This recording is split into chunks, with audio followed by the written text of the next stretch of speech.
We've already talked about Clint Barton, and now the West Coast Avengers, dun dun dun, have a new leader in Kate Bishop. So this week's Geek History lesson on Kate Bishop Hawkeye is now in session.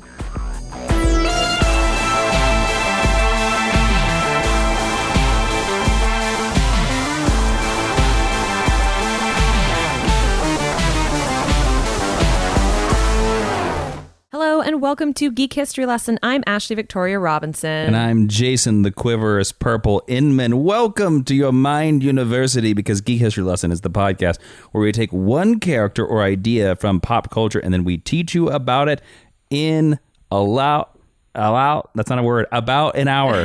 Sorry, I got on a little bit of a weird digital track there. Today, we're going to teach you about Kate Bishop, whose name is Hawkeye. I'm a little confused by this because we already did a Hawkeye episode about this guy named Clint Barton. How are we doing another Hawkeye episode that's not about Alan Alda?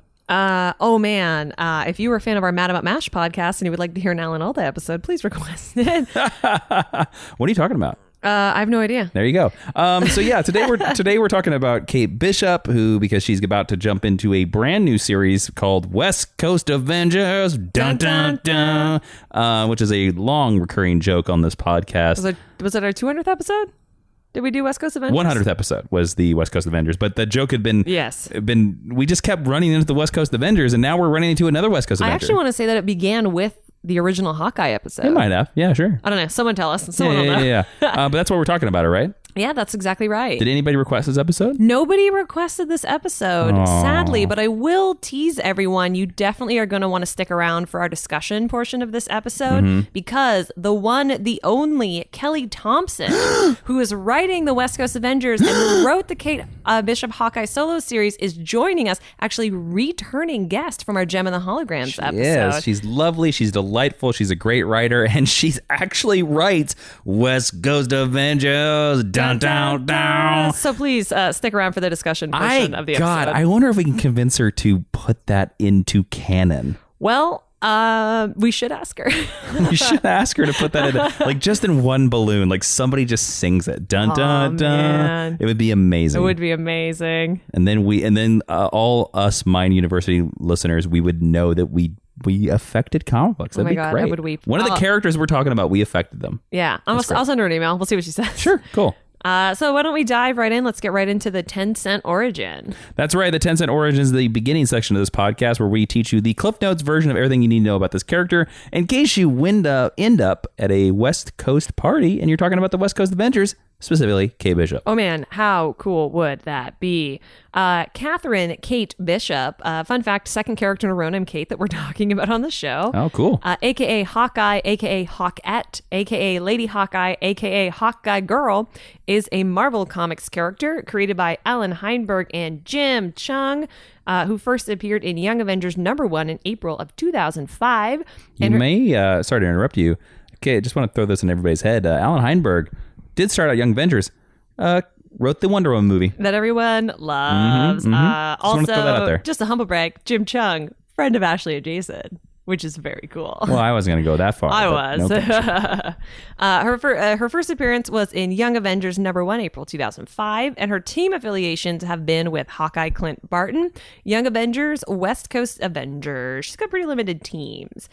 She was also a member of the Grown Up Avengers, but only very briefly, and we will talk about that. Oh, I didn't know that. Yes. Her abilities include being a highly skilled archer, a highly skilled swordswoman, a martial artist, a boxer, and having a bunch of cool trick arrows. And there's your 10-cent origin on Kate Bishop. What? Why don't we roll right into the meet cute? The meet cute is a term that we stole from romantic comedies where we talk about where we first met and cuted and fell in love with these characters. Ashley, I mean, this one might be the same story, but let's find out. I think it is going to be... Where'd you first meet Kate Bishop? Young Avengers. The original series. Yes. Yes. Because there's been a couple titles now called Young Avengers. So yes, you have to clarify it now. You have to clarify the better series, IMHO. Yeah, the original one. Yeah, the original one that I borrowed from you.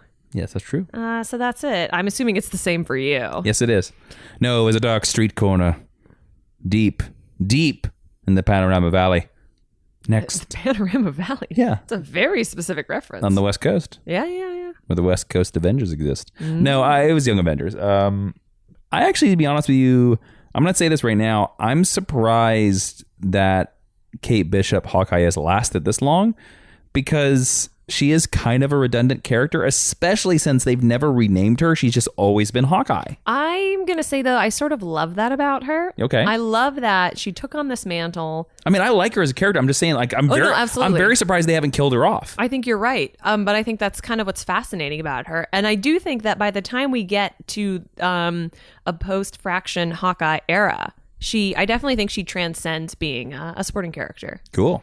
Okay, but before we head into the main meat of the lesson, which is, of course, coming right up, let's talk about one of our sponsors. Jason, who is one of our sponsors this week? One of our sponsors for this week is the amazing Leesa. That's spelled Leesa. And not only do they spell their name in a really cool way, but they also provide you with a quality night's sleep that helps you recover from distractions faster, prevents burnout, and helps you make some better decisions. And one of the best decisions you could ever make is getting a Leesa mattress. Now, I have a Leesa mattress. They sent me an awesome memory foam Leesa mattress, and I gotta say, it is probably my favorite mattress of all time. I'm not lying about that. I'm not just saying that because they sponsor our episode, and I'm not just saying that because the sleeps that I get on a Leesa mattress help me provide for this and do more research and be more awake for comic book reading time to make this podcast better.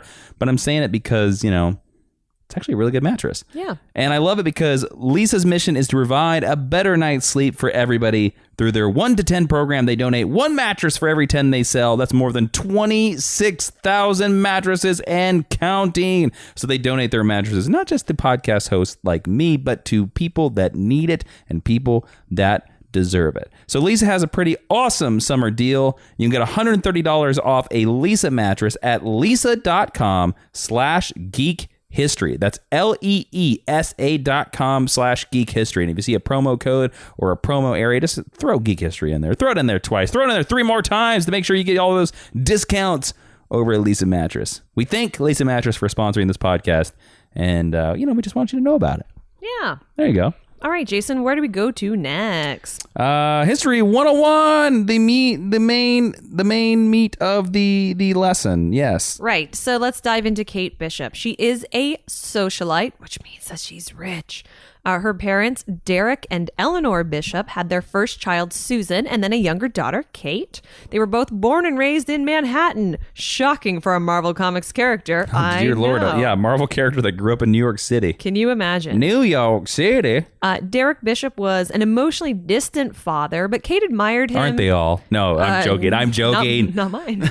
And always worked hard to get her father to notice her as much as he notices the changes in his business. However, Kate was soon sent away to boarding school so that she was never with her parents often. She does eventually fall out of love with her father when she catches him beating someone up in his office late at night. Whoa. All right. Like Jen. Is he a bad guy? He's kind of a bad guy. Is he like a crook? Yes. He's not he's not like a villain, but I think a crook is a good way to describe him. Her parents do become estranged and are very hands-off types until her mother dies while on vacation in Boulder, Colorado, when Kate is a young child. Following this, Kate's interests started to pivot in the direction of helping others and more selfless charitable acts. This began a separation between Kate and her sister Susan because Susan can't understand why Kate cared so much about other people when they could just spend their money, like sisters do. I don't have a sister. I have no idea what sisters are like. Mm-hmm.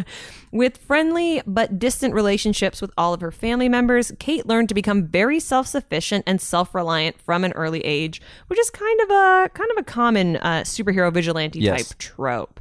Since the incident where she caught her father beating up a dude, Kate had kept an eye on him, and this led her to following him to a meetup with El Matador. Have you ever heard of El Matador? I think I have. He's a totally minor, I never heard of before meeting Kate Bishop, Marvel Comics villain, who dresses up like a matador and likes to fling his capes around and blind people. And she winds up getting caught by the villain after her father left and she didn't sneak out fast enough. So El Matador decided that the best thing to do was to hold Kate captive and use her to demand a ransom from her father. Fun fact, she is rescued by the Avengers. Oh, really? Because I guess they weren't doing anything else that night. And the rescue effort is actually led by Clint Barton Hawkeye. There's a really cool panel where Kate is all tied up and then an arrow swings, but flies past her face. And Kate winds up being so impressed with Hawkeye and that he was an Avenger with no power, and that he could stand up next to like Thor and Iron Man. That she kind of replaced him as her role model in place of her father. Oh, cool. Now, if you know anything about Clinton Barton, this is slightly hilarious because he's a wildly irresponsible type. Yes. I don't know if he's maybe the best role model that you could have. Not really. But definitely better than a dad who beats people up in the shadows at night. Am I right? Kate also felt uncomfortable with her family's wealth and began trying to emulate her mother. Her mother was one of those socialite types who would throw balls and donate to charity auctions and kind stuff of like the classic that. comic trope socialite type. Yeah, so a socialite with a healthy dose of guilt. Like a Bruce Wayne-ish type. Yeah, but Kate actually started working at like soup kitchens and women's shelters. She actually showed up and put her time. She actually cared. And her money where her mouth Good for was. Kate. Yeah, Good for you, Kate. Kate's kind of an amazing young Kate. woman. Hey. No, I just want to like think about that Ryan, that meme with the actor from La La Land. The lesser Ryan, the one with the lazy eye. Yeah, Ryan it's like, hey girl. Gosling? Yeah, Ryan Gosling. Hey girl. Hey Kate. Good job. I don't know where I was going with that. I just thought of that. Sorry. There's a funny meme where he's wearing a sweater and it says, want to feel my sweater? It's made of boyfriend material. Oh, good God. Yeah, I thought that was good. It's pretty good and has nothing to do with Kate Bishop, Nope. but I love it. All right, cool. Another real turning point came when Kate was sexually assaulted while walking in Central Park just prior to her sister's wedding. What? Yeah, it turns out if you're a female in the Marvel Universe, you're probably going to get sexually assaulted. I did not know about this. Yeah, it's I will say it's ambiguous in the fact that you never really learn exactly what happens. And after her initial introduction, it's not referred to. Kate actually goes on to live a very active sex life, which I think is great. But you never really know exactly the extent of what happened, just that something happened. And this attack leads her to begin training in martial arts and self-defense, which is probably one of the healthier ways that you could channel your rage given these situations. Fun fact, she also attended therapy during this time, which isn't something that you usually see superheroes doing. So I really appreciate that was something that was woven into the narrative. I don't know if it's supposed to feed that stereotype of like a New York socialite doing talk therapy and being really neurotic. But either way, I just wanted to mention that, and I think it was a really interesting story point. Sure. Her sister's wedding, of course, goes on, even though Kate's been attacked, only to then be attacked by a half-baked version of the Young Avengers. So they get attacked by aliens. Like half of the Young Avengers team show up to save the day. They do a really bad job and kind of bungle it, and Kate winds up working with them and taking a bunch of Patriots throwing stars in order to go on the offensive. Yeah. So after that, she goes to the hospital to be treated for the assault and for what happened when her sister's wedding was attacked. And Cassie Lang, who is the daughter of Scott Lang, the second and best Ant-Man, who is a superhero in her own right, known as Snatcher. She can grow and shrink. She catches up with Kate in the hospital, and they decide that they're going to team up to track down the Young Avengers who've gone back into hiding. They are operating at the time out of an old abandoned version of an Avengers Tower, Avengers Mansion. Mm-hmm. So they go... Which is the original... it's actually the original Avengers hideout or hangout or whatever, you know. Yeah, a base of however you want to think about it. So Cassie and Kate have identified themselves to each other, and they're going to team up. So they break into the Young Avengers mansion, we'll call it, I guess. It is the mansion. Where they have a brief fight with everyone and are promptly invited to join the team because there's no girls on the team. Yep. And Billy was like, it's four boys. It's 4 boys.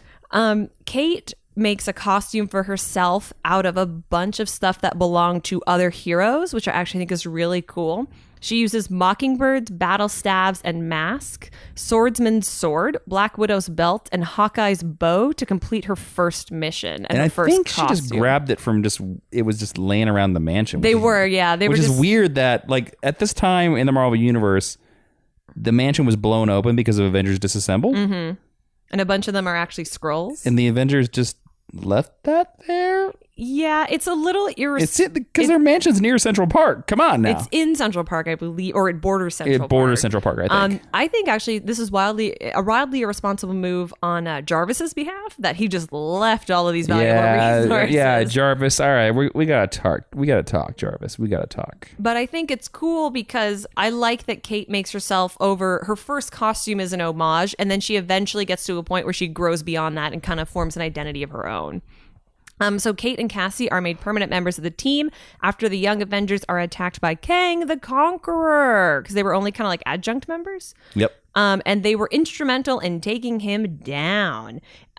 A time-traveling younger version of Kane had been leading the Young Avengers as Iron Lad at the time, and with the defeat of its evil future self, the team was left without a clear leader. Well, because they defeated Kang, and then Iron Lad disappeared from existence. Right, and he had been sort of... Back to the Future style. Yeah, which there's a whole discussion about whether he should leave or not, what's good for the timeline. Request an Iron Lad, a Kang episode, if you want to hear more about that. No, it should be a Kang. Yeah. There's not enough on Iron Lad. Unfortunately. I like him as Iron Lad, though. I think Iron Lad's a cool character. Yeah, it's cool. It's a cool design. However, the grown-up Avengers, although mostly Captain America and Iron Man, didn't like the idea of the Young Avengers. And when the Young Avengers showed up and they asked for training, Iron Man ordered them to disband. He was like, screw you, kids. Go home. Iron Man's kind of a jerk to the Young Avengers. This is the time period in the Marvel Universe when Iron Man is a jerk. Yeah. Because this is almost... We're almost to Civil War. Mm-hmm. Yeah, we're brushing right up against Civil War. Yeah, and this is Iron Man very much being like, I don't like superheroes. Luckily, though, Kate is independently wealthy on a vast allowance from her parents. Just like Tony Stark. Imagine that. You always need an independently wealthy person on your super team. It's basically the basic superpower of superheroes. Of white superheroes, certainly. There you go, yes. And so she was able to fund a new base of operations for the Young Avengers. They had been, like I said previously, working out of an abandoned Avengers mansion, and she's able to procure weapons and new costumes for everyone. So thanks, Kate. Money. In light of this, Kate and Patriot. If you don't know who Patriot is, really quick, Jason, who's Patriot? I don't remember his name. Eli. He is the son of technically the original Captain America, one of the original testes or test subjects of the super soldier serum, who debuted in Truth that is his grandfather, and through basically genetics, Eli has 1/4 of the super soldier serum in his blood. Yeah, and he kind of wears a version of the Star Spangled Kid's uniform, and almost Bucky. It's part Bucky's outfit very too. Bucky. So Kate and Patriot, aka Eli, take up leadership roles and a romantic connection. I really like them romantically together. I'm just putting that out there. Yeah, it's a little weird. Kate but has a lot of crappy boyfriends. Eli's one of the better boyfriends. Although friction does develop between them when Kate learns that Eli is taking human growth hormone to stimulate and strengthen the super soldier serum that he already has in his body. And this leads to Eli getting injured, and then Kate turns around and blames Captain America for refusing to train them properly and refusing to take Eli under his wing, because other than his grandfather, who's quite old and has some injuries from his time in the service, Cap is the only person who really understands what Eli's going through and his struggles. Yep. And he's not super into helping them out, and that's a bummer. Immediately following this, Jessica Jones shows up and presents Kate with Hawkeye's original bow and a handwritten note from Captain America where he addresses her as Hawkeye for the first time, thus cementing her new code name. If you do not know the answer to this, is okay. I thought she got the bow from the mansion. She steals a Hawkeye bow from the mansion. But not the original bow. And then later, kind of as an apology, Jessica brings her, because Jessica's a little bit of a mentor. Well, Hawkeye's dead at this time. He is dead. Yeah. So she gives her Hawkeye's original bow. Cool. All right, cool. Sort of as a gift from, this sort of symbolic gift from Captain America. And I assume like Hawkeye, like many characters that are based around weapons, would have several bows. He does. In fact, he's going to give Kate one in another story. He's going to give her another bow. Later on. Kate actually goes through about 10 bows, I think, over the course of this lesson. You'd probably break them left and right. Or Wolverine breaks them for you. For the next little while, she's just going to keep popping up in big events in a small capacity, so strap in for an onslaught of Marvel Comics events. Thanks, editorial. Civil War happens next. Jason, really quick, what is Civil War? Civil War is a Marvel Cinematic Universe movie where Spider-Man shows up. False. That is. I mean, what, you want the comic event Civil War? Yeah. Oh, okay. Sorry. I'm about sorry. that. I'll be more clear next Yes, time. please. Marvel Comics Civil War event is where Stamford, Connecticut blows up. The government says superheroes should have licenses, like driving. Iron Man says yes. Captain America says no. They punch each other a lot. Captain America eventually gets shot. Yeah. That's it. Also, and Iron Man becomes the head of S.H.I.E.L.D. Also, by this time, Clint Barton is back alive, just so you know. Through, Scarlet Witch magic-y. Yeah, don't worry about it too much. And we are going to go back to the Young Avengers story, so we're hopping around a little bit in continuity. But so Clint Barton joins Captain America's team, and this is where Clint and Kate first meet. Kate is wildly unimpressed because Clint at the time had put on Captain America's outfit and his shield and was sort of masquerading around pretending to be him / helping him. And she doesn't think that this is a good use of Clint's time. She thinks he should just be Hawkeye. And she tells him that she doesn't think the Hawkeye name is a joke and she doesn't like that he's treating it that way. And this is kind of the first inkling that even though Kate's about 16 here, she's way more mature than however old Hawkeye is, because Clint Barton is wildly immature. The next time they meet up, Clint, who is disguised as Ronin / wearing his Ronin costume, attacks Kate in Central Park after a date with Eli as a test of her strength and skill. Then he proceeds to kind of stalk her a couple more times and test her. But he eventually offers her some really sweet words of encouragement and allows her to continue using the name Hawkeye. He also gives her permission to keep using his bow. So she's allowed to keep his bow, and he's going to go off and sort of, based on what she had said to him during Civil War, redefine himself. Kate and the rest of the Young Avengers then briefly appear in Secret Invasion. That's the one where all the Skrulls come back. Yep. And they join forces with the Runaways. They can be seen in the art on the forefront of the battle in the front line with the Skrulls, even though they have a very small role narratively. But if you've ever read that, they show up in there. Then Siege happens. Jason, what's Siege? Norman Osborn, who's now weirdly the head of S.H.I.E.L.D., says, "Hey, Asgard, you floating above Oklahoma? Not anymore." And he bombs it. Yeah. That's it. But it basically leads to the fall of Norman Osborn and the Avengers getting back together. Yeah. So Kate is leading the Young Avengers along with Eli. They go to Asgard. It has... To Asgard! That was so loud. It has fallen, and they are participating in the efforts to rescue it. Kate gets trapped under a bunch of wayward rubble along with Eli Patriot. They have a big fight underneath all the rubble about who should be in charge and their respective leadership styles, what led them into the situation in the first place, how did we get here, this kind of thing. But because they're teenagers, it definitely culminates in them making out. Then the comic goddesses open up the skies and smile on readers everywhere, and we get the Young Avengers team book called Children's Crusade. A lot of this stuff was happening concurrently, so I wanted to rush through the events. Yeah, and now we're going to talk. I think about Children's Crusade actually kind of happens pre-Civil War. It was published pre-Civil War. It was published after Civil War, I think. It didn't come out until years later. I think in continuity, but the timelines are all kind of messy. So I do apologize. I think it actually takes place continuity-wise before Civil War. I could be wrong about that. Just strap in, though. It'll be okay. Children's Crusade is much more interesting than Civil War. Yeah. It doesn't actually have a lot to do with Kate. So we're going to go over it in the broadest strokes and really focus on the points that she's involved in. If you do want to hear more about it, request the Young Avengers Wiccan Hulkling Statue Year episode, because they're kind of more the point of focus. Yep. So the Young Avengers travel through time with Scarlet Witch and Iron Lad in an effort to help Wiccan get his powers back under control, because they're kind of fritzing and they don't quite know what's going on. When they return to the future and free themselves from the time stream, fun fact, I wrote time stake, Scarlet Witch's powers go super haywire, and her powers are temporarily transferred partially to Doctor Doom, who uses them to kill Cassie Lang, and then Iron Lad kills Kid Vision, and everyone gets really, really sad. In the wake of this, the Young Avengers are disbanded until the remaining members, Kate, Billy, Teddy, and Tommy, are called by Miss Marvel, this is Carol Danvers' Miss Marvel, to Avengers Tower, where they are inducted as full-time members of the Grown-Up Avengers. Yay! For like 5 whole seconds, because then, you know what happens, Jason? I have no idea. Marvel Now happens. Ah. Marvel Now being the soft reboot that we got in 2013. And the next time Kate Bishop crops up in any capacity is in the Matt Fraction, David Aja Hawkeye series that I would definitely argue is her most defining thing.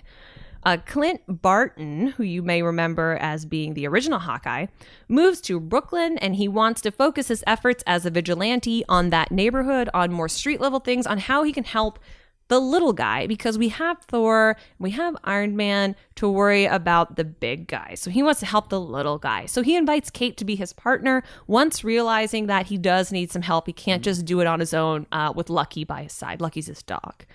They do awesome things together, like fight gangsters who wear velour tracksuits, take down creepy circus performers. Yeah, bro. I love them so much. They buy the tenement that Clint is living in so that he can abolish their rent and look after them, the people living there, to the best of his ability. Their first big bad is Madame Mask, who kidnaps Clint and brings him to Madripoor. Jason, what's Madripoor? It's just a place in the Marvel Universe. Yeah, it's a fake Asian island. Yeah. Kate saves him by disguising herself as him, and together they steal a tape that Madame Mask had that framed Clint for killing Du Ke Fang, who's like a Russian an Asian gangster. I have no idea who that is, but sure. He only exists in this run. Cool. He doesn't exist anywhere else. The tape is fake. S.H.I.E.L.D. was trying to get it because they weren't sure if it was fake or not. They steal it. Kate doesn't know whether or not it's true. And Clint tells her that it's a frame job, and she believes him because that's the real show of trust from her for the first time in the series. What's interesting to me about this version of Kate is that she's vastly more mature than Clint, and she's more mature here than the version that we saw in Young Avengers. She's one of the better, more level-headed Young Avengers, I think. But here, and she's sort of ambiguously older, you get to see more of what an adult Kate might be like, as opposed to what a 16-year-old Kate is like. And she often acts as the voice of reason. In the Valentine's Day special, she listens to Clint's problems with all of his exes. He even hints that he might have feelings for her, although it's unclear whether or not he ever follows through on that. And that's weird. You think so? You don't think their relationship... That Kate and Clint should be together? Mm-hmm. It's very weird. Even if she was a little bit older? Say she's 21. I mean, she's not. I mean, Clinton is at least 35. I think Clint's got to be in his 40s. I mean, Clint at 35, even at these youngest at 35, at 20, with a 20-year-old, yeah, it's kind of weird. I'm sorry. I would agree with that. I just thought weird. It would be an interesting question. When Clint wants to give up being Hawkeye, Kate returns his original bow to him and tells him not to give up when he can do so much good. So she's doing a pretty good job being his cheerleader.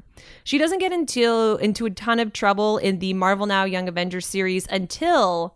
she has a one-night stand with Novar, a.k.a. Marvel Boy. Can I tell you a secret? I think Marvel Boy's a real jerk. He is a real jerk. That's the whole point of his character. He's a Grant Morrison character, though. So they have a one-night stand, and he basically kidnaps Kate and takes her into space, where they probably get attacked by a bunch of Skrulls. That happens in Young Avengers, right? The future Young Avengers run? Yeah, this is the Young Avengers, the Gillen McKelvey run. So they're forced to work together in order to try and get back to Earth. Yes. She sends text messages to her GBF Billy from space and is surprised when he doesn't text her back right away, even though she's in space, which I find slightly hilarious. How did she get self-reception? I don't know, but she's texting Billy and Billy doesn't text her back. So this immediately lets her know that something is absolutely wrong. Okay. Because even in space, Billy would text her back. I think we have... In space, no one can hear you text. I think we have to assume because they're Young Avengers, because the Aliens because fans Billy are loving that one. Is because Billy is a magical being, that they might have some kind of advanced tech or magic that allows them to communicate. No Wi-Fi in space, man. That's boring. Yeah, you got to sort of suspend your disbelief. So she cobbles together a bunch of Skrull tech and is able to track down Billy's phone using the same cell reception towers that they used in Serial. He is being held along with Teddy, Teen Loki, and America Chavez by a mysterious foe.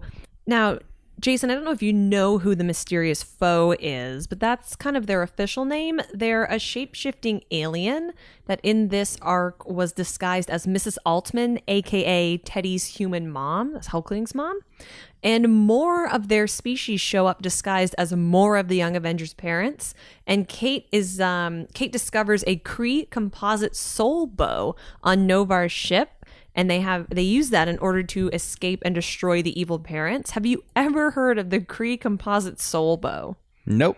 So I hadn't either, so I looked it up because it sounds really impressive. And according to the internet, the Kree composite soul bow is an old-fashioned weapon of Kree origin. Stylistically, it shares the same design sensibility as the negabands and similarly utilizes the energies of the negative zone and the wielder's own psionic energies as a power source. So it's basically a fancy, old-timey bow and arrow that uses negative zone energy to kill bad guys. Really convenient in a Hawkeye story that she gets a magical bow and arrow to fight aliens. Their shapeshifting parents are defeated, and this new group declares themselves officially as the new incarnation of the Young Avengers for the Marvel Now continuity.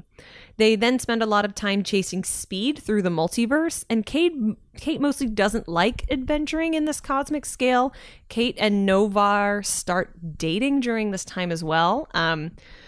Which I don't like. Yeah, it's a little weird. I don't like Novar. I like Novar. I don't think he's good for Kate. I like him in his solo series. I don't like him as a member of the Young Avengers. I will say that. Evil Mother Shapeshifter does show up again toward the end of the series with an army of evil Young Avengers, so basically alternate versions of themselves for them to fight. And it is during this big fight that Novar admits that, he really likes Kate, but he also tells her that if he had the opportunity to get back with his ex-girlfriend, Oubliette, that he would definitely take it. And basically crushes her heart. I also think it's funny because I think Oubliette is supposed to be a take on the word oublier, which is the French verb to forget. And Novar obviously can't forget her. So I guess I sort of enjoy that from like a meta-narrative perspective. Kate gets pretty mad about this, as you might imagine. But then during the after party, which is once they've defeated all these aliens, they come back to Earth, and on New Year's Eve, they throw themselves an after party. They do officially break up. Kate takes the opportunity to dance with Tommy, and she kisses him at midnight, which is just another in Kate's litany of bad choices. One of the criticisms that I would lob at this particular version of the Young Avengers is that Kate kind of, I guess, gets around, and they often use her sexuality as an excuse for her to make a mistake and then to start out a new conflict for the team. I don't think that's fair to level on a female character. I think you could just as easily have had a male character do it. Yeah. And the fact that this happens to Kate 3 times in a row, I think is a little mean. And I think Kate's better than that. So I just wanted to point that out. She's also in New York City when Hurricane Sandy hit. This was a big deal. The Hawkeye series did an entire issue dedicated to the aftermath of Hurricane Sandy. But Kate decides to stay in order to protect herself and the other people that are attending the same engagement party as her. It's a really, really spectacular issue. Kate helps an elderly woman find important medicine that she needs and doesn't have easy access to, and she stops a robbery at the same time. And I think it's always really special when comics can take on real world events like this, and you can see that trying to do your best and trying to stay positive is the best solution to anything. This is a solo issue. There are other bigger issues. Love is Love is obviously a much bigger answer to a real world problem, but I think that that's a really special moment. And even though it doesn't affect the larger continuity, I did want to mention it. Yeah. Back in the main Hawkeye title, an assassin is sent after Clint because everyone wants to kill him in that series, and winds up killing their friend Grills instead. Grills is one of the other people who lives in the building with lever, them. Yeah. While attending his funeral, Kate tries to tell Clint how much he means to her while they're in the car leaving, but it's revealed that he has been sleeping in the car throughout her little speech, and she never risks telling him this again because she feels betrayed that he wasn't listening to her. Clint continues a bad downward spiral, and when Kate tries to help him, he turns her down and turns away from her. He tells her to leave him alone. So she grows increasingly frustrated with his childish behavior. I mean, he's a grown man. We just talked about how old he is. So she eventually decides to move from New York City to Los Angeles, and she takes Pizza Dog with her. Once she arrives, she sets up a Heroes for Hire business since her father is no longer giving her an allowance to live on. You got to make money somehow. You got bills to pay. Madame Mask, who was the original villain that she faced with Clint, shows up again trying to take down Kate's new friend Harold H. Harold, who has burned down one of the buildings that she's operating out of in LA. Jason, I want to ask you really quick. Marvel is so heavily steeped in the mythology of New York City. What did you think, or what do you think about moving some of these major characters to the West Coast? Hawkeye's gone. Punisher's gone to the West Coast. They haven't all stayed there, though. They rarely stay there, yeah. I think it's a good idea. I think the West Coast Avengers, I think there should be a West Coast Avengers. I also think that West Coast Avengers is just a great sounding name. Mm-hmm. It should happen. To me, it's one of the things that irks me about the Marvel Universe. I love the Marvel Universe, but I hate that every hero is based in New York. I hate it. Yeah. It's dumb. I honestly think it's really dumb. Do you think a superhero universe, do you prefer where DC just makes up fake cities? Yes, I do. I prefer the fake cities because, one, we all know what real cities they represent. But two, it also really kind of lets the creator, whoever the writer, determine whether they want it to connect to the Marvel Universe or not. They can decide. You can just be like, if say Hawkman is in St. Rock, this own city, and in his own solo series, he's only in St. Rock. You never meet any other characters. But then if in another series, say Green Lantern goes to St. Rock and he sees Hawkman, that's cool. Like, he connects the rest of the universe. But say in his own solo series, he only stays in St. Rock, then that's fine. And it kind of makes it like its own bubble. The sad thing about all the Marvel superheroes existing in New York kind of makes it seem like it's ridiculous when they don't run into each other all the time. Yeah, that they're not all showing up to fight the same three bad guys. Yeah, like if any Spider-Man villain shows up, then I feel like 95 superheroes would show up to fight that one guy. And they would just be spider characters. Forget about everyone else. Exactly. I don't know. I think it is a good idea. I think Marvel should have presence in other cities. Cool. When Kate is investigating Madame Mask, she discovers that Madame Mask has been selling LMD technologies, that's life model decoys for those who don't know, that are invested in extending the lifespans of the incredibly rich. Until she is arrested by S.H.I.E.L.D. for breaking into Madame Mask's mansion. That's so hard to say, I'm so sorry. And trying to shut down her business. She learns that her father was one of her wealthy clients all along and had sicked S.H.I.E.L.D. on her in an effort to bring her back. And frustrated, she decides, why not leave LA behind? So she returns to New York City because she's a Marvel Comics character, where she teams back up with Clint and returns to help him with his tenants. Kate also appears in the Hawkeye versus Deadpool series that's running concurrent to the regular Hawkeye series, which is a little bit confusing. She first appears there after their original fight, where she discovers Deadpool and Clint sitting on the floor of Clint's apartment. She hits Deadpool over the head with a lamp, which I find deeply gratifying. The men reveal that although they were fighting, they had previously been attacked by a fake version of the Punisher, who was working as a part of a hacker group that had stolen personnel files from S.H.I.E.L.D., and they're trying to get them back. But because she's a lady, they often abandon her during the series. Left alone, Kate watches a video that the hacker made, and she's able to track down the location of his apartment and go there almost immediately because she had been working as a detective, kind of taking a Jessica Jones route. Her, Clint, and Deadpool then go undercover working with S.H.I.E.L.D. to recover the files. They're pretty quickly attacked by Typhoid Mary and Black Cat, and it is revealed that Black Cat is actually the person who is the head of this hacker organization. Deadpool then orders Kate to destroy a nearby electrical station so that Black Cat is unable to upload any of the information that she might have gotten her hands on. And in the end, they don't do an awesome job because Black Cat disguises herself as a police officer and literally just walks off the scene. So what I think is kind of frustrating about this series is that they fail in the end. And one of the things that I like about the Hawkeyes is even though they're unconventional vigilantes, they usually wind up successful. Not usually. Hawkeye always fails. But they always wind up helping the person who needs help. Sure. Often at their own expense. Like, at the end of the day, it's about, for them, it's supposed to be about helping people. And they always wind up doing that. I guess I see Hawkeye as a character that fails half the time, especially in his solo series. So that's not surprising. Just because he's naked? No, that has nothing to do with it.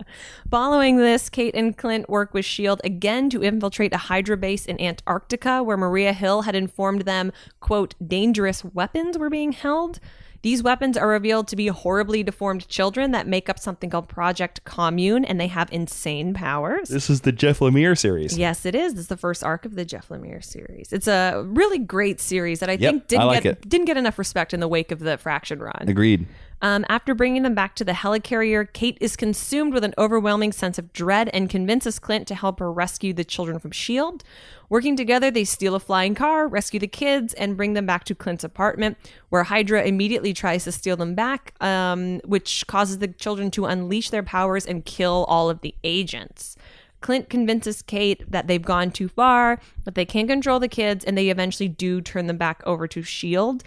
Although this agreement drives a pretty big wedge between Kate and Clint. While they remain partners, Kate can't really get over her anger and her feelings of betrayal at Clint. And I have to say, I don't know if they're wholly well placed, because I like that they're dealing with a complicated issue here. Mm-hmm. She begins operating behind his back, doing things like taking out Hammerhead, even though that was something that they had planned to do together, and starting to really define herself as a separate superhero, even though they share the same identity. When Clint confronted her about it, Kate admitted that she no longer wanted to be a part of Team Hawkeye and just wanted to be a vigilante on her own. Jason, do you think that breaking up Team Hawkeye was the right thing to do for Kate's character? How do you mean? Well, it is because she was a member of a team and then she was a member of a partnership. We don't get to see her operating on her own a lot successfully. Do you think that this was maybe an inevitability for her? That she was going to break from Clint? It's an inevitability of the way they've designed these two characters, that they're always going to break up and then just get right back together again. And they're going to break up and then get right back together again. It's kind of, I hate to say it, even though there's only been 2 Hawkeye series that have dealt with these two characters, to me, it's almost become a trope of that series, because Matt Fraction did it too, and then Jeff Lemire did it, and I think we're just going to do it I think every Hawkeye run is now going to have the time where Kate Bishop goes, I'm done with you, Clint. No, I'm not. No, I'm done with you, Clint. No, I'm not. It's become a trope of the series, I think. I would rather, that's what I was so excited with the Jeff Lemire run, is I would rather see them become quite successful together, because I think that would eschew the trend. Interesting. Very interesting. And the inevitability that Jason just described, Clint does make a very mature for Clint move and does apologize for Kate, admitting that he had been wrong about the Project Communion kids. They work with Barney Barton, who is Clint's brother, aka Trickshot, and they steal back the kids from S.H.I.E.L.D. while disguised as Hydra agents. They return them to Barney's house, which is on a secret island that no one else lives on, and he takes the kids in to live with him and his family. So again, kind of a happy ending, even though Clint and Kate are not in a happy place. They do make up, and Clint says that she can't be mad at him since she's his best friend, and Kate tells Clint that he is still and always will be her hero, which I think is really sweet. Later, when Kate is house sitting for Clint, Old Man Logan breaks in looking for a place to rest. He has learned that he can't go back to his time, so he was trying to seek out Clint because they're such good friends where he comes from. Kate decides to help him out by taking on Mysterio, because Logan has this idea that this whole thing isn't really real, that it's all an illusion that Mysterio has placed on him. He winds up acting really out of control. Every time they come across a male character that can't give him the answer he wants, Logan very, very viciously harms them. Kate confronts him about this behavior, and then Logan just decides that she's another part of Mysterio's plan and fights her. He slices her bow in half right after she shoots him, but luckily Captain America shows up to meet Logan / hit him on the head with his vibranium shield and knock him out. Working with Cap, Kate brings Old Man Logan to Alberta, where he's confronted with 616 Logan's body that's frozen inside the adamantium, I guess shield we'll call it. Bubble. I don't know what listen to Wolverine episode for more on that. Logan assumes that this is another one of Mysterio's illusions, and there's actually a really cool 3-way fight here where he breaks another one of Kate's bows because he's a total jerk. Kate does appear in Civil War II at the funeral of James Rhodes, consoling America, who blames herself for not preventing the death of War Machine. And then Clint Barton winds up killing Bruce Banner, and Kate feels bad that she didn't know what Clint was going through and was unable to help him or to stop him. But she also feels frustrated that Clint keeps treating her like a child and refuses to share his bigger turmoil with her because she wants him to treat him as an equal, and he won't do that. As a result, she doesn't defend him publicly the way a lot of people had assumed that she would. But it does inspire her former teammates, Billy, Teddy, America, and David. David is the character Prodigy. for anyone who doesn't know, to show up and give a big show of support for her. And she appreciates learning that she isn't alone the way she had previously thought she was. Post-Civil War, she moves back to LA to set up Hawkeye Investigations, which is kind of a nod to Alias Investigations. And this inspires her to start a brand new team that's about to debut, a new West Coast Avengers, dun, dun, dun, which is where we're going to end this lesson. Cool. Now, Jason, we've ended our lesson. Why don't you tell us a little bit about our second awesome sponsor that we have on this week's episode? One of our sponsors for today's episode is ZipRecruiter. And ZipRecruiter happily sponsored this podcast because they want us to tell you that hiring used to be hard. There, used to be multiple job sites, used to be stacks of resumes, all the paper. You had a confusing review process. How do I pick Jim over Sally and Sally over Jim? But I'm going to tell you, thanks to ZipRecruiter, hiring can be easy. And you only have to go to one place to get it done. That is ZipRecruiter.com/geekhistory. That's GeekHistory. But that should be pretty easy for you to type because it's the name of our podcast. Mm-hmm. Now, if you don't know what ZipRecruiter is, it's a great tool for businesses. It's a great tool for candidates because ZipRecruiter sends your job to over 100 of the web's leading job brands. But they don't stop there. With their powerful matching technology that I'm going to assume is partly based on Ultron, ZipRecruiter scans thousands of resumes to find people with the right experience and invite them to apply to your job. ZipRecruiter is so effective that 80% of employers who post on ZipRecruiter get a quality candidate through their site within the first day. And that's a good thing for businesses, and that's also a good thing for employees and people just looking for jobs. So with results like that, it's no wonder that ZipRecruiter is the highest rated hiring site in America. And right now, our listeners can try ZipRecruiter for free at this exclusive web address. If you're going to go try out ZipRecruiter, you need to go to this address, ZipRecruiter.com/geekhistory. That's ZipRecruiter.com/geekhistory. GeekHistory. That's where you go because ZipRecruiter is the smartest way to hire, and they're also one of the smartest companies to have sponsored us. And we appreciate our sponsors because it helps keep our podcast free for you. So make sure you check it out. Check them out. Yeah, it's pretty good. Yeah. All right. You know who uses ZipRecruiter? Who? Hawkeye. All right, let's move on. That's how you get other Hawkeyes? That's right. All right. Now it is time to talk about the recommended reading. Jason, what is that? Recommended reading is where Professor Ashley is going to tell you about some books that you should read if you care about Kate Bishop. And if you want to read them, you should go over to geekhistorylesson.com/recommended reading. We have some widgets over on our site. We have every single book that we've ever talked about on this podcast. You click on them. Go to Amazon. Purchase that book at Amazon, and a little piece of that purchase comes back to us, helps the Mind University. Heck yeah. Now, my first recommendation is the priciest, but I think it is the best Hawkeye story ever told. It is the Hawkeye by Matt Fraction and David Aja Omnibus. It is this amazing standalone series that really cements Kate as a hero separate of a team. Yes, she's still working with Clint, but she's not just a support member of the Young Avengers here. You really get to see her come into her own, and you get to see how capable and incredible she really is. Then when you're done with that, I recommend picking up Hawkeye Volume 3 by Jeff Lemire.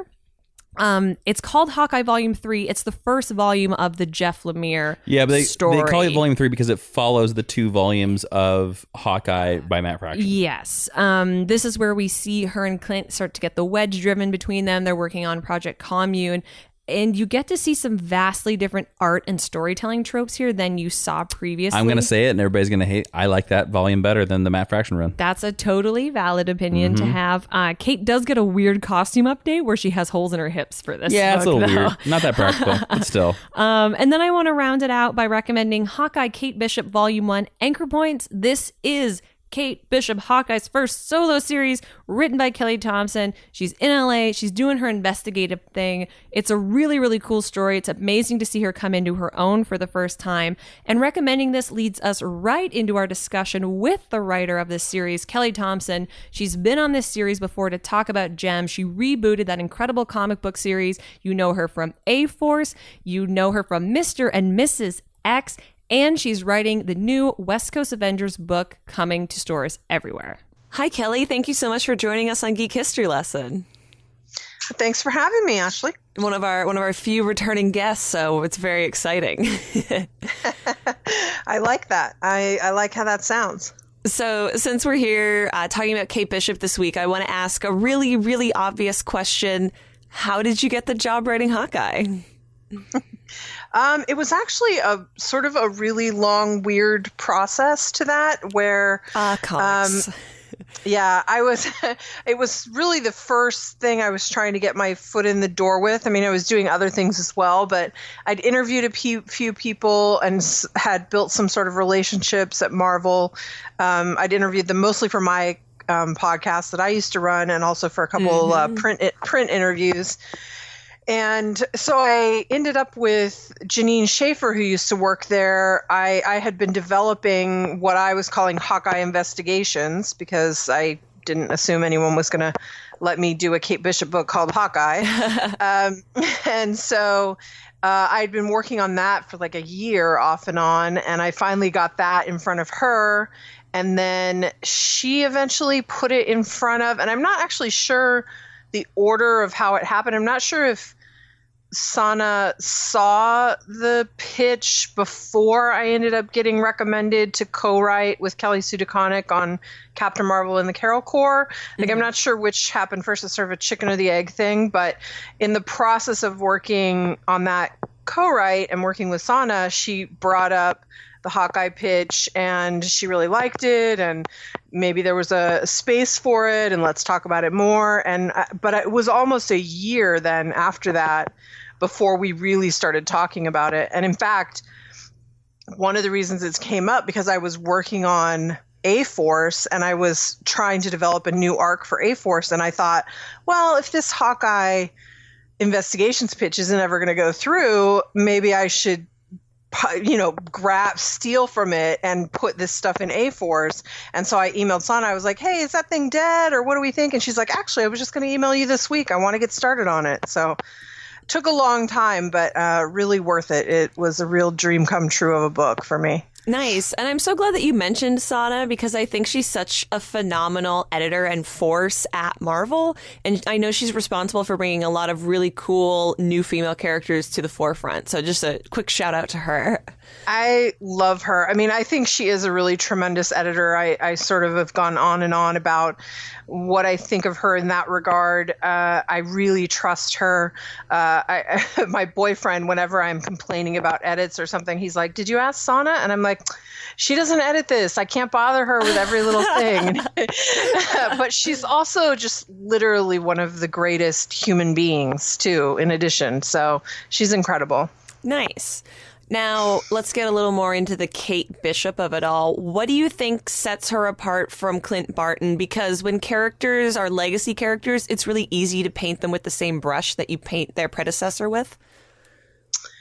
Sure. That's interesting because I think on the surface, they're very different. Mm-hmm. They come from very different backgrounds. Kate from sort of a very privileged life with, we've shown some of the problems in her family as well, but like a pretty stable environment in general, certainly compared to what Clint was, how Clint was raised. In a circus. Yeah, in a circus with a sort of abusive, broken family situation, So, obviously one's a woman, one's a man. They just really came to it very differently. So to me, it's like all the surface stuff is really different about them. Mm-hmm. And then what makes them interesting as Hawkeyes are the things that are sort of the same, which are sort of, the moxie you have to have in order to be like, oh yeah, I can stand next to Thor and fight supervillains, no problem. Like, you have to be something special inside to think that you can do that and then to do it, So I think on the surface, their differences are really abundant, but it's like inside where they've got their similarities, which I really enjoy. I think that's really sweet, actually. How did you hit on the idea of returning Kate to LA, or was that always part of your original Hawkeye investigations pitch? I think we were definitely, obviously we were picking up on the Matt Fraction. It was Annie Wu who was mostly drawing the LA stuff for Kate. So we were picking up on that. And I think originally I had the pitch set in LA, but that was because, again, I had been developing it when Hawkeye was still coming out. So I was like, oh, well, we'll just keep her there. So then when she eventually came back to New York at the end of Hawkeye, I retooled the pitch to put her in New York. And it was when Sana and I started talking about it and developing it, she was like, no, I think we should take her back to LA. She's like, let's find a way to make that work, because it really helps set her apart from all these other characters that are in New York. And I totally agree. I also, as someone who lived in LA for a long time, I think the Los Angeles stories are really sort of underdeveloped there, which is a shame, because even though, I mean, New York is obviously like an incredible setting, but not everybody has to be there. Like you can do some really fun things by taking superheroes out of that environment, I think. You speaking about LA with such fervor makes me very excited to see what West Coast Avengers is going to be looking like. Dude, I'm so excited about that book. It's one of those things where I have trouble sometimes judging where people are at, like what they're really excited about or what they're liking or what they're not liking. And I really have to step back from it, because it's pretty easy for me to get caught up in what I think people are going to think about something. And I caught myself the other day, because I'm so excited about how West Coast Avengers is turning out, of sort of assuming people are going to love it. And I was like, oh, wait, that's a trap. I was like, don't do that, Kelly. You got to stop. But I'm just really happy with it. I mean, Stefano Caselli is an incredible artist, and he's one of those artists, like you run into a lot of artists in comics who can really handle the action, and then you run into some who can really handle the comedy, but merging those two together so effortlessly is a real skill, and man, he's perfect for it. And Triona Farrell's colors are just incredible. She does this like little like flush on Kate Bishop's face that like makes me want to faint. It's like such a subtle thing that you wouldn't think matters, but it's just the kind of detail that really just makes something sing, I think too, sometimes people don't appreciate and maybe don't know, just because of the way that the comics culture has been growing, how important a colorist can be and how much they can really add. It's huge. It really can't be understated, and it's a real weird shame that they get undersold in that way. I mean, letterers too. Absolutely.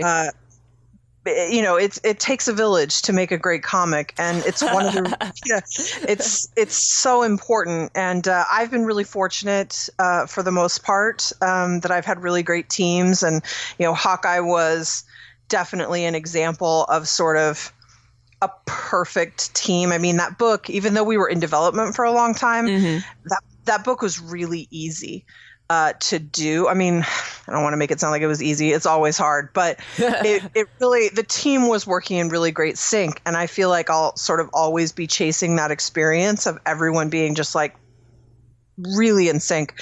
But I've had a couple experiences that are coming really close, and West Coast Avengers is definitely one of them, where everyone's like really excited and it's turning out really beautifully. So. I know when the announcement was made, because we have a long-standing joke about the West Coast Avengers on this podcast, that I got about 150 tweets sharing the announcement. Oh, wow. So I think a lot of people are really excited. And if nothing else, a lot of people listening to this podcast are really excited.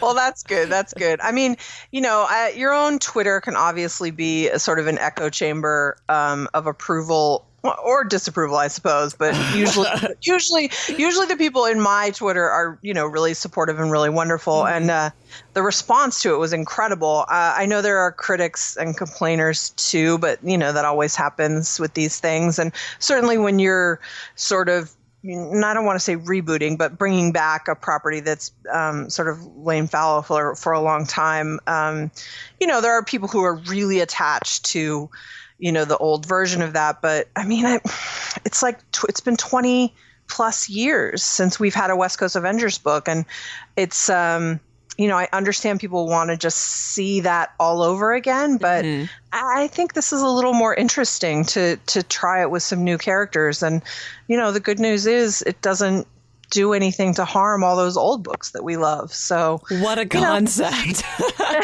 We'll see.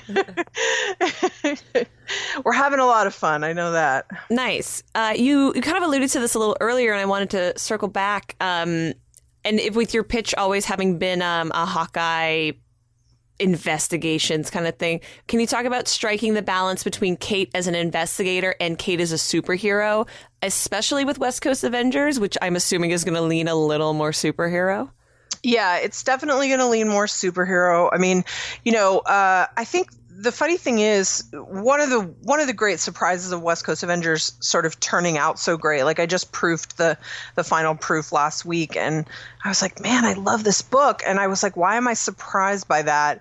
And it was because the growing pains on this one were pretty tough. We were on a pretty tight timeline because Hawkeye was ending, and they really wanted to promote that she was going to be back, and so they really wanted it in the pipeline. But I was really struggling with it, and it was only in retrospect that I figured out what the problem was. Well, or toward the end of cracking it and figuring out how to make it work. I was struggling with it because I loved Hawkeye, our book, so much. And part of me just wanted to keep doing that. And so there had to be, for me, a sort of come to Jesus moment where I realized this has to become its own thing. I have to let go of Hawkeye investigations and Kate Bishop Hawkeye and let her and this team evolve to a thing. And it was sort of the stop trying to do what that book was and let this be Kate having adventures that we never could have tackled in Hawkeye, right? Like, what's that? What does that look like? Like, instead of keeping to try to hold on so tightly to the spirit of this thing you loved, in her world, what are the kind of things we never could have done? Now we can do those. So what do those look like? And so that was when I sort of cracked how West Coast Avengers should look, how it should feel, what it should be. And it was a really eye-opening, wonderful moment. As a creator, you sort of love those moments and you try to hang on to them in your mind for when it doesn't work later. But yeah, so we'll see a little bit of her detective stuff, both in how she approaches things and I think I've written in the first 3 issues, I think I've written one example of her using her Hawkeye vision that we love so much in the other series. But again, it's we as an audience have to evolve just as she does, right? And so I just want us to sort of roll with it and see how she does as a leader, see how she does with sort of much larger threats and higher stakes, and also a lot more interpersonal drama going on with this team that sort of loves each other and hates each other. So you heard confirmation here. We have at least 3 scripts in the can going forward on West Coast Avengers. If Alana had her way, I would have turned in 4 on Friday. So yeah, we're close. We're close on having 4 in. Nice. So my final question is: you've written a lot of iconic female characters on A-Force alone. So many people know you for giving new life to the Gem franchise.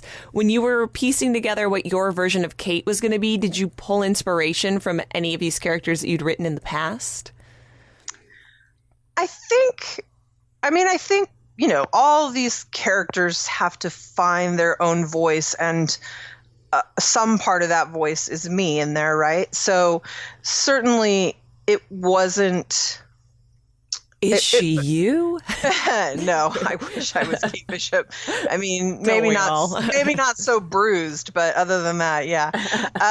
There's always a little bit of that, I guess. But I think with Kate, I'm more pulled from things that had already been done with her, especially Fraction, Aja Wu's Hawkeye, plus sort of other influences for the direction I was trying to take her, which was sort of a Veronica Mars-ish kind of thing. Yeah. So it was more like that. I mean, she's got I feel like Kate's got a little dash of a lot of different things in her, which makes her interesting. She's got a little bit of Jessica Jones in her, but she's way lighter than that. She's got a little bit of Clint Barton in her, but she's sort of more together than that, at least for her age. Yeah. One of my favorite things and that Matt Fraction and his team did, and this is not anything I've had a conversation with him or anyone about, so it's just my opinion. But when I look at that run, which are some of my favorite comics of all time, I see two very different Kates. And there's the Kate in New York that's drawn by David Aja, who's incredibly capable and giving Clint a hard time. And she's sort of perfect, right? Mm-hmm. And then you've got sort of falling down, can't make it work Kate in LA. And my take on that is the New York Kate is sort of Kate through Clint's eyes. And that's so interesting. Kate in LA with Annie Wu is Kate through her own eyes. Like, that's when it's becoming her own book. And so while I love them both, I love both versions of that Kate, I think it's a really interesting comment on perception. And so I think that when we did Hawkeye, it's Kate's book, so you're getting a lot more of the Annie Wu, Matt Fraction Kate, because she's not being seen through anyone's eyes anymore. She's, her own person. And then I think Kate in West Coast Avengers is a little bit of both. Clint's there, and so it naturally changes like who and how she is. But she's really coming into her own, and so some of that is still holdover stuff from Hawkeye. Nice. Well, Kelly, thank you so much for coming back and chatting to us and educating us again on this history lesson a couple years later. And can you let our listeners know, aside from picking up your Hawkeye trade or rushing out in a buying frenzy when West Coast Avengers hits, where they can find you, where they can support you all over the world? Thanks. They can find me on Twitter. It's at 79 semifinalist. And basically everywhere else, it's 1979 semifinalist. Damn Twitter and that character count. And they've got Jessica Jones is in digital stores now. West Coast Avengers will be out next month, the 22nd, I believe, of August. And Mr. and Mrs. X is out now too. Oh, what an incredible chat with Kelly. We're so lucky to have her agree to come on again. I think now all we have to do is hashtag her West Coast Avengers dun dun dun. Let's get that in a comic book, everybody. Got to get working on that. Let's do it. Tweet Kelly Thompson. By the way,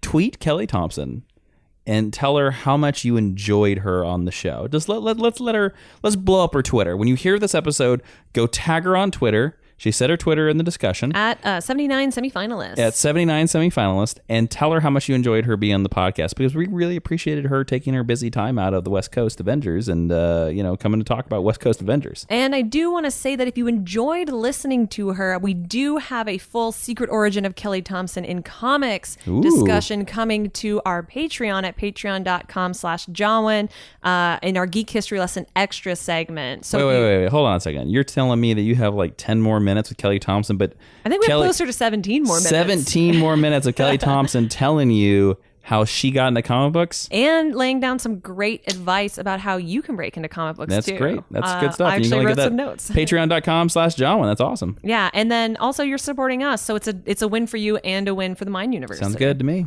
All right, why don't we roll into the teaching tweet? Teaching tweet is Professor Ashley is going to tell you, she's going to tweet out about Kate Bishop in about 140 characters or less. Yes, and you can find this at GHL Podcast.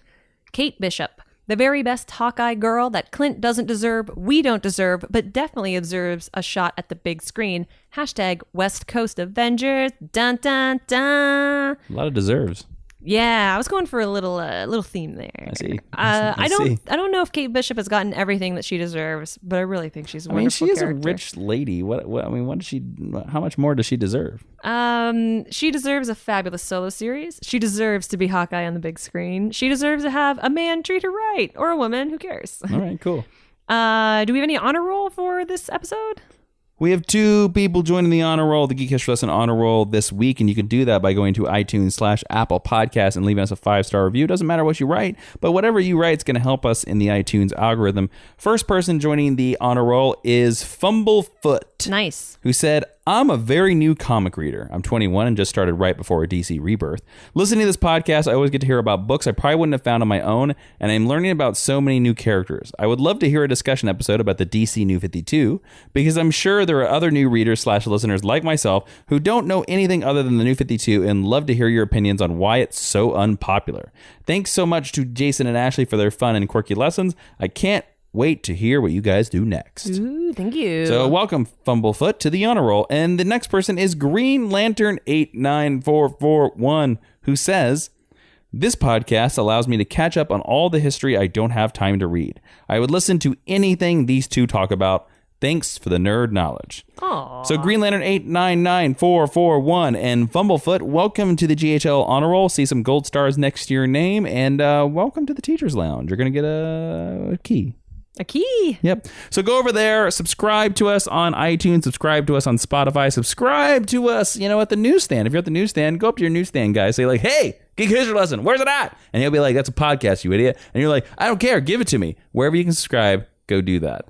Also, don't forget to suggest future lessons. Ashley, where can they suggest future topics for Geek History Lesson? You can do that on geekhistorylesson.com, facebook.com/geekhistorylesson, or on Twitter at GHL Podcast. That's right. And don't forget to follow us all on Twitter. Follow me on Twitter at Jawiin, Jawiin. Follow Ashley on Twitter at Ashley V. Robinson, and the podcast at GHL Podcast. And then head on over to patreon.com/Jawiin. And go listen to a little bit more Kelly Thompson. I'm going to listen to that right after I stop this recording. Heck yeah, she was such a gem. Ashley, what do we got for hashtag stick around? The very last thing where we trick people into listening to all our plugs. Jason, who's the best Hawkeye? I mean, it's obvious who the last Hawkeye is.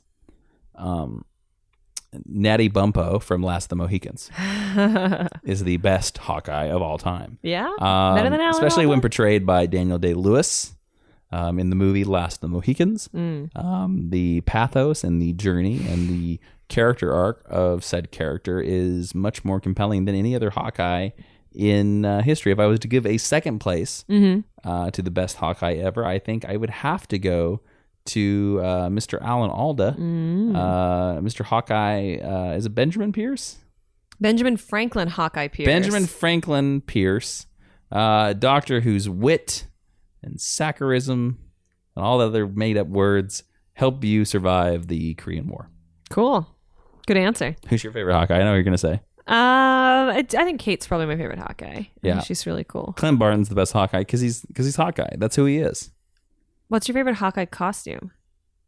Do you like the classic West Coast Avengers Clint look? It's hard to beat that costume. And when a good artist draws it, it doesn't look dated. Interesting. Like some of those costumes. I'm not a huge fan of the just t-shirt triangle. I think it's kind of a lazy design, although it looks cool for the modern day.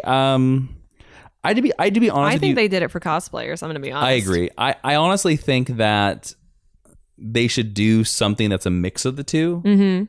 That's a mix of that's really a mix of the old school costume with the Wolverine cowl and the t-shirt. Because I think the movie costume is really lame.